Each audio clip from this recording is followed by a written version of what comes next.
സംസ്ഥാനത്ത് വീണ്ടും പാമ്പുകടിയേറ്റ് മരണമെന്ന വാർത്ത വരുന്നു. പാമ്പുകടിയേറ്റ് തിരുവനന്തപുരം മെഡിക്കൽ കോളേജിൽ ചികിത്സയിലായിരുന്ന കൊല്ലം സ്വദേശി രാജേന്ദ്രൻ ആണ് മരിച്ചത്. ഷഫീദ് റാവുത്തറുണ്ട് വിവരങ്ങൾ നൽകാനായി. ഷഫീദ്, അദ്ദേഹം ആശുപത്രിയിലായിരുന്നു, ഇപ്പോൾ മരണത്തിന് കീഴടങ്ങിയിരിക്കുന്നു അല്ലേ?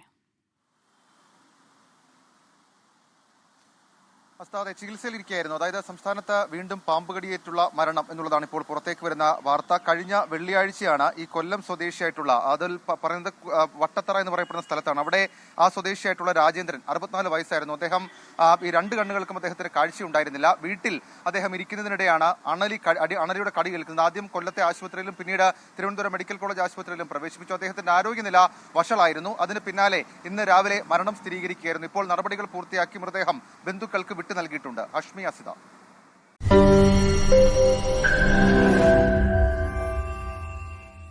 ലോകത്തെവിടെയായാലും ഏത് സമയത്തും 24 വാർത്തകളും ഓഗ്മെന്റഡ് റിയാലിറ്റി പാക്കേജുകളും എക്സ്പ്ലെയിനറുകളും വിശദമായി കാണാൻ ഞങ്ങളുടെ യൂട്യൂബ് ചാനൽ നിങ്ങൾക്ക് സബ്സ്ക്രൈബ് ചെയ്യാം.